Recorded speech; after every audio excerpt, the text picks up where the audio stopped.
नमस्कार साथियों, कुलपति दला चैनल में आप सभी का स्वागत है। तो चलिए आज हम लोग जो है गणित पढ़ते हैं। गणित में जो है एक द्विघात समीकरण चैप्टर है क्लास 10 में, उसको पढ़ते हैं। द्विघात समीकरण में जो है द्विघात समीकरण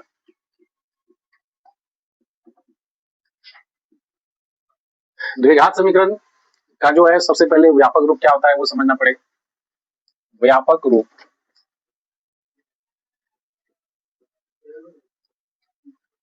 द्विघात समीकरण का व्यापक रूप ax² plus bx plus c equal to 0 ये होता है।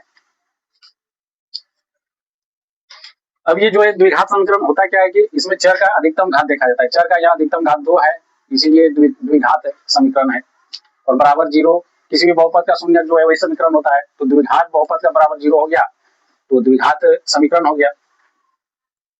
अब ये द्विघात समीकरण का प्रकृति के बारे में पता लगाने के लिए जो है इसमें सबसे पहले डी निकालते हैं। डी क्या होता है? डिस्क्रिमिनेंट, विवेचक जिसको बोलते हैं।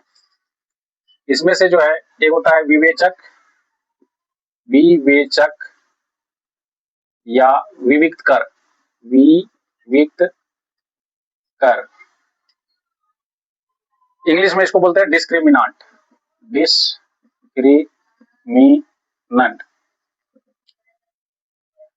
ये विवेचक क्या होता है? इसको शॉर्ट कट में डी से स्टार्ट होता है, इसलिए इसको डी लिखते हैं। डी बराबर होता है बी स्क्वायर माइनस 4ac।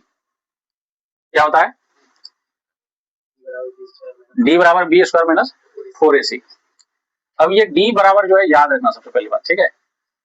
इसमें जो है डी जब निकालेंगे, ये तो ए का वैल्यू यहाँ पे देखो, बी का वैल्यू तो यहाँ ये वाला वैल्यू होगा, और ए का वैल्यू तो ये वाला वैल्यू होगा, और सी का वैल्यू ये वाला वैल्यू। तो यहाँ से डी, अगर कोई भी समीकरण दिया रहेगा तो डी हम लोग आसानी से निकाल लेंगे।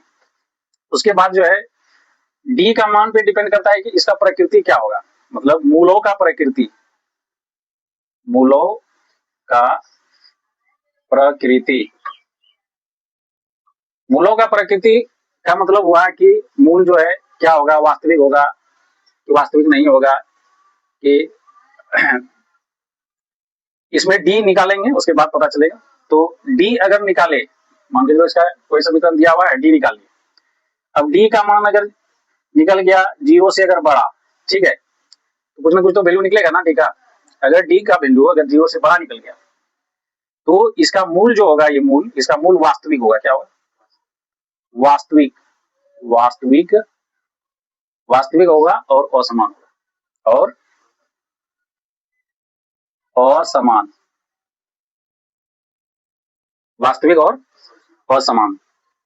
ये तो पहला कंडीशन हुआ। दूसरा कंडीशन में जो है जब डी जो है 0 के बराबर हो गया तो इस कंडीशन में भी जो इसका मूल का मतलब शून्य होता है, जो एक्स का जो वैल्यू होता है, तो जो इसका इस कंडीशन में भी इसको वास्तविक बोलेंगे, वास्तविक।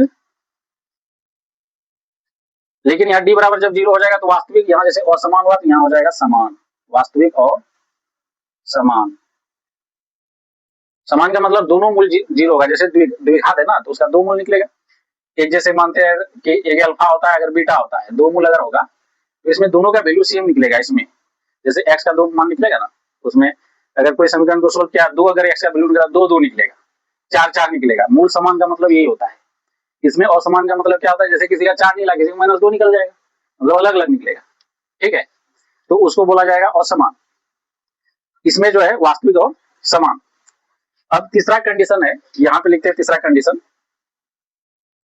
तीसरा कंडीशन होता है क्या कि डी जो है जब 0 से छोटा हो जाएगा, डी जब 0 से छोटा हो जाएगा तो इस कंडीशन को बोलेंगे वास्तविक नहीं, वास्तविक नहीं, वास्तविक नहीं।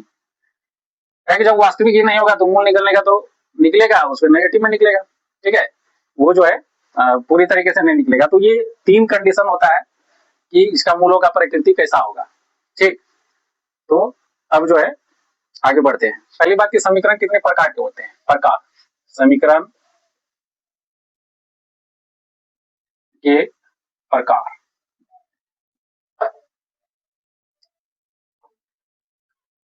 एक पहला तो रैखिक समीकरण, रैखिक समीकरण, रैखिक समीकरण का व्यापक रूप क्या होता है? व्यापक रूप ये होता है a x plus b equal to 0। ठीक है, अब ये रैखिक क्यों? क्योंकि इसमें चर का घात जो एक है, कुछ नहीं तो एक है, अधिकतम घात, इसीलिए रैखिक है। और दूसरा में द्विघात समीकरण, द्विघात समीकरण, इसका व्यापक रूप क्या होगा? यहां लिखा हुआ है a x square plus b x plus c equal to 0। ठीक है, अब त्रिघात, त्रिघात समीकरण, इसका व्यापक रूप a x cube plus b x square plus c x plus d equal to 0। ठीक है, अब ये जो है जैसे एक होगा तो उसको रैखिक बोला जाएगा, चर का घात एक होगा तो उसको रैखिक बोला जाएगा। और इसमें जो है चर का अधिकतम घात, घात का मतलब अधिकतम घात, जो अधिकतम, वैसे तो इसमें अगर दो है तो या एक भी है, लेकिन अधिकतम जो रहता है उस पर नाम पड़ता है। जैसे यहाँ दो है तो द्विघात समीकरण, यहाँ चर का घात अधिकतम 3 है तो त्रिघात, लेकिन ये चैप्टर हम लोगों का है द्विघात समीकरण। ठीक है, तो सवाल आता है कि निम्नलिखित में से कौन द्विघात समीकरण है? ठीक है, तो अब इस पे फोकस करते हैं, द्विघात समीकरण पे। तो इसमें तो सबसे पहले अधिकतम घात दो रहेगा, मतलब कि इस टर्म में रहेगा व्यापक रूप a x square plus b x plus c equal to 0। इसी को फोकस रखना है और पता करना है कि कौन बहुपद है कौन नहीं है। तो इसका जो है 2.2 चार चरमा चैप्टर है 4.1, 4.1 का पहला सवाल है, सवाल यहाँ लिख देते हैं कि कहता है कि जांच कीजिए कि क्या निम्न द्विघात समीकरण है ना, द्विघात समीकरण है, पता करने बोल रहा है। तो ये सवाल पहले लिखते हैं रोमन 1 में। सवाल है X plus 1 whole square equal to 2 into X minus 3, ये सवाल है। तो ऐसे देख करके नहीं करना है कि हाँ हाँ स्क्वायर है तो द्विघात होगा ही, ऐसा नहीं करना है। सबसे पहले इसको व्यापक रूप जो होता है उस पे लाना है सोल्व करके। ठीक है, तो इसको सोल्यूशन अगर करेंगे तो क्या यहाँ पे ए प्लस बी का होल स्क्वायर में है, तो इसको तोड़ते हैं तो क्या लिखा जाएगा ए स्क्वायर मतलब एक्स का स्क्वायर, बी स्क्वायर मतलब 1 का स्क्वायर प्लस 2 ए बी, 2 ए की जगह एक्स है और बी की जगह 1 है, ये टूट के यही आएगा फॉर्मूला पे। उसके बाद यहाँ 2 को x से गुणा करेंगे तो 2x, यहाँ 2 को -3 से -6 हो जाएगा, इतना ही होगा। ठीक, अब यहाँ एक्स स्क्वायर, एक का स्क्वायर तो एक ही होगा, 2 इंटू एक्स इंटू 1 तो प्लस 2x 2x -6। अब जानते हो कि बराबर के दोनों तरफ सेम सेम चीज रहता है तो कैंसिल हो जाता है, जैसे कि ये कैंसिल हो जाएगा, ये कैंसिल हो जाएगा। ठीक है, उसके बाद जो है ये -6 इस साइड आएगा तो +6 हो जाएगा, तो +1 +6 बराबर 0। ये दोनों क्या होगा, जुड़ जाएगा, तो X square plus 7 equal to 0। अब यहाँ पे देखना, अब व्यापक रूप में आया, आ गया। यहाँ पे भले ये एक्स वाला टर्म नहीं है, नहीं तो नहीं है, लेकिन इसको हम ऐसे भी तो लिख सकते हैं x square plus 0 into X plus 7, लिख सकते हैं ना। एक मतलब कि ये व्यापक रूप में है इसलिए ये, और दो है ना इसीलिए ये है, द्विघात में है, इसको क्या लिखेंगे, है, यही आंसर हो जाएगा। ठीक, अब मतलब ये इसलिए लिखे, कोई कहेगा कि यहाँ एक्स वाला टर्म कहाँ है छुपा हुआ है, इसको ऐसे लिखा जा सकता है। ठीक, ये तो पहला हुआ, तो पहला सवाल है द्विघात समीकरण। ठीक, अब जो है फिर दूसरा देखते हैं।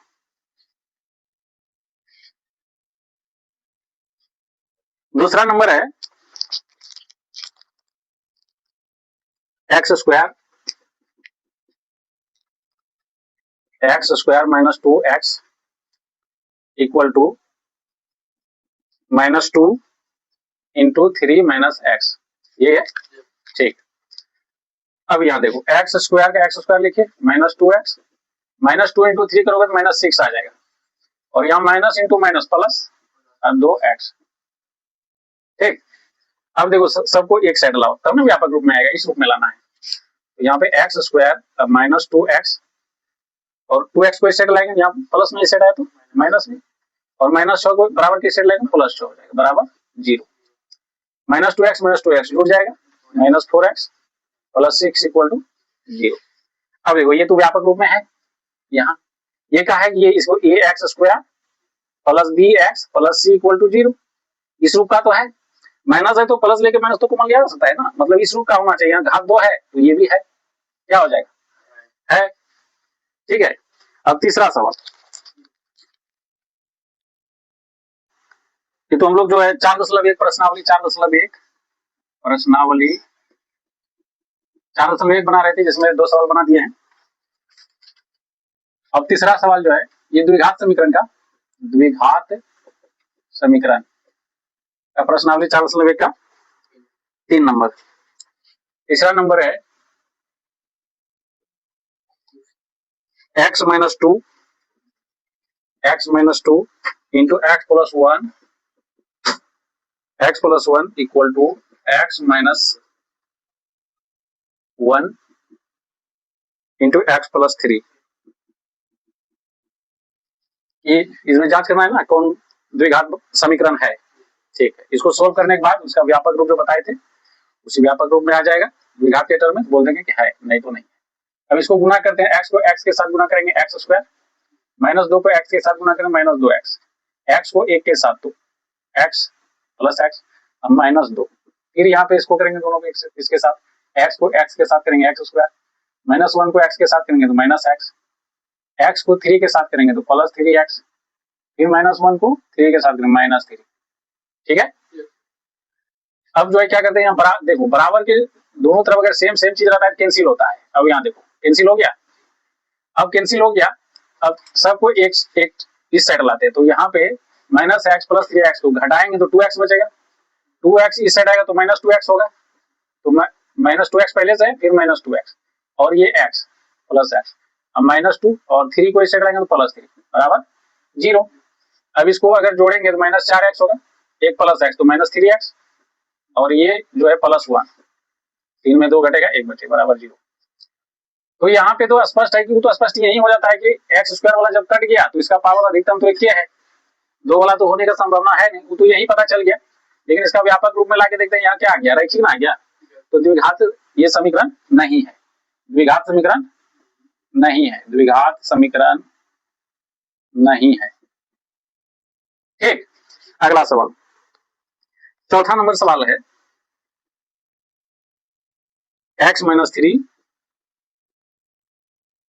To X plus 1 equal to X into X plus 5, यही है। ठीक, अब उसको जैसे वहां गुना किए ऐसे यहाँ गुना, एक्स को 2x के साथ गुना करेंगे तो 2x स्क्वायर, माइनस 3 को 2x के साथ गुना करेंगे माइनस 6x, फिर एक के साथ ये दोनों को करेंगे तो x इंटू 1 तो plus x, minus 3 into plus 1 minus 3, फिर यहाँ करेंगे गुना x को x के साथ तो x स्क्वायर हो जाएगा, x को 5 के साथ करेंगे तो 5x हो जाएगा। अब यहाँ भी इसको इस साइड लेते आएंगे तो यहाँ क्या हो जाएगा 2x स्क्वायर प्लस में इस साइड आएगा तो माइनस यहाँ x स्क्वायर। अब यहाँ 6x माइनस में मतलब 6x में एक x दे दिया 5x माइनस 5x यहाँ आ गया, और ये 5x इस साइड आएगा तो माइनस 5x, और ये माइनस 3 का माइनस 3 यहाँ रखिए, तो क्या आ गया यहाँ पे 2x स्क्वायर में x स्क्वायर घटेगा x स्क्वायर, और यहाँ माइनस 10x माइनस 5x जुड़ के माइनस 10x और माइनस 3 इक्वल टू 0। अब यहाँ देखो अधिकतम घात क्या है 2, इसलिए है द्विघात समीकरण है।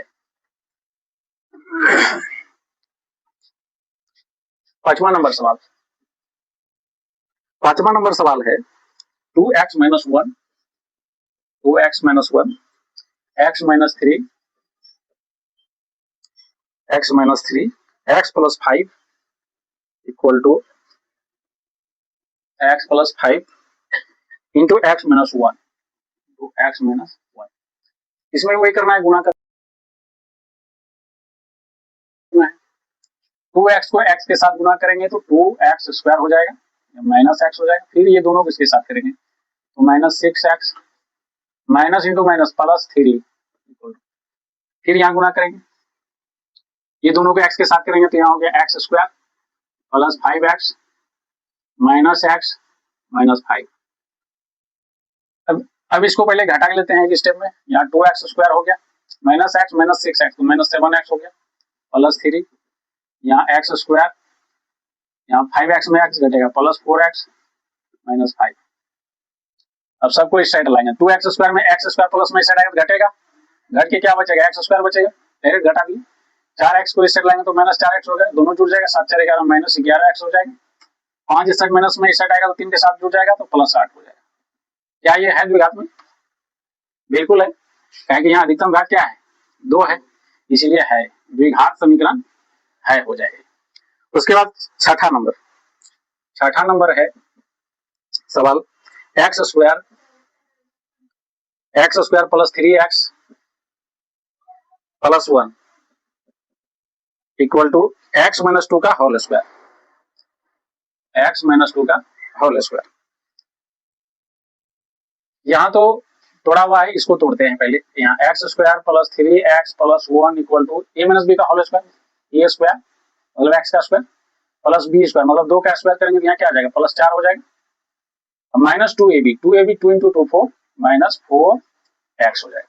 अब यहाँ देखो x² कट गया, अब कुछ भी होगा तो यहाँ पावर एक वाला है ना, 2 वाला तो कट गया ना, तो नहीं है, क्या हुआ नहीं है, किसमें नहीं है द्विघात समीकरण में नहीं है, यही से स्पष्ट हो जाता है, जैसे यहाँ पे कैंसिल करने से स्पष्ट हो गया था इसी स्टेप में। अब जो है छठा नंबर सवाल, सातवां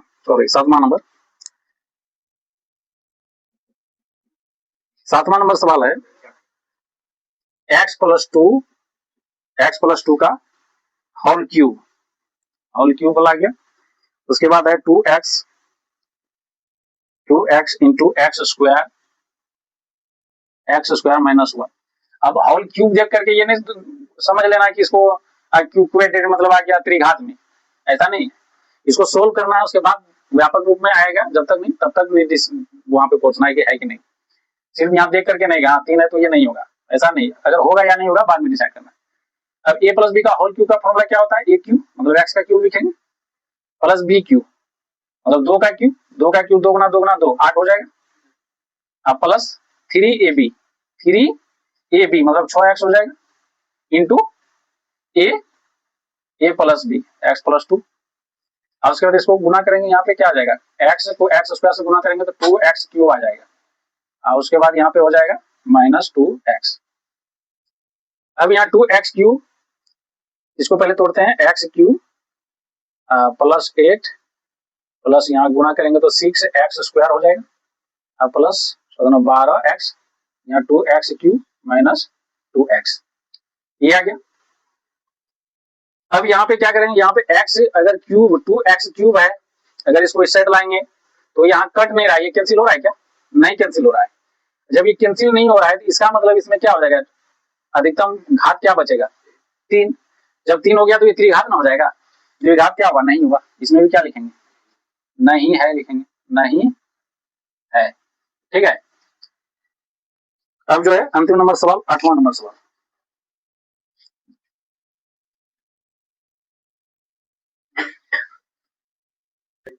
ठीक है। अब 8वां नंबर सवाल, 8वां नंबर में अंतिम number x cube minus 4x square minus x plus 1, उसके बाद है x माइनस 2 का होल क्यूब, ठीक है। अब इसमें पता करना है कि ये जो है द्विघात समीकरण में है कि नहीं है, तो करते हैं सॉल्व इसको पहले। तो यहाँ पे x cube minus 4x square minus x plus 1, देखो यहाँ ध्यान से देखो, अगर कोई यहाँ पे कोई बच्चा अगर ऐसा सोचेगा अच्छा इसका 3 है ना घात, नहीं मान लेते हैं डायरेक्ट, तो ऐसा नहीं करना है, बार बार बोल रहे हैं कि जब तक यहाँ पे नहीं पहुंचना निष्कर्ष पे तब तक नहीं बोलना है कि नहीं है। तो आगे करते हैं, a माइनस बी का होल क्यूब में यहाँ तोड़ देते हैं, a cube minus B cube मतलब 2 का क्यूब माइनस 3ab मतलब 3 into X into 2 into a minus B, तो यहाँ आ गया x cube minus 4x square minus x plus 1, जैसे वैसे लिख दी, यहाँ भी लिखते हैं x क्यूब माइनस 2 का क्यूब कितना हो जाएगा 8 हो जाएगा, 3 गुना 6, यहाँ हो गया 6x, यहाँ हो गया x माइनस 2। अब फिर लिखते हैं x cube minus 4x square minus x plus 1 equal to x cube minus 8। अब इसको गुना करते हैं, तो 6x को x से गुना करेंगे तो माइनस 6x स्क्वायर हो जाएगा, minus into minus plus 12x हो जाएगा। अब क्या बताए थे, बराबर की तरफ दोनों सेम रहेगा तो कैंसिल हो जाता है, x क्यूब कैंसिल हो गया, अब सारे को एक साइड लाते हैं, यहाँ माइनस 4x² है, 6x² माइनस में इस साइड आएगा प्लस में, मतलब 6x² में 4x² घट जाएगा, तो बचेगा क्या 2x²। तो यह माइनस एक्स है, इस साइड में 12x, 12x इस साइड आएगा तो माइनस में हो जाएगा, और एक यहाँ पहले से माइनस 13x हो जाएगा, होगा। और यहाँ माइनस 8 है, इस साइड आएगा तो प्लस 8 हो जाएगा।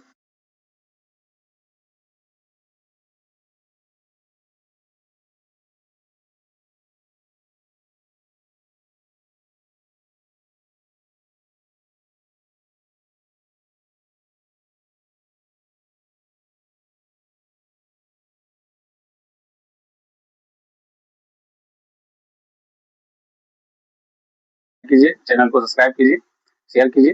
वीडियो को देखने के लिए बहुत बहुत धन्यवाद।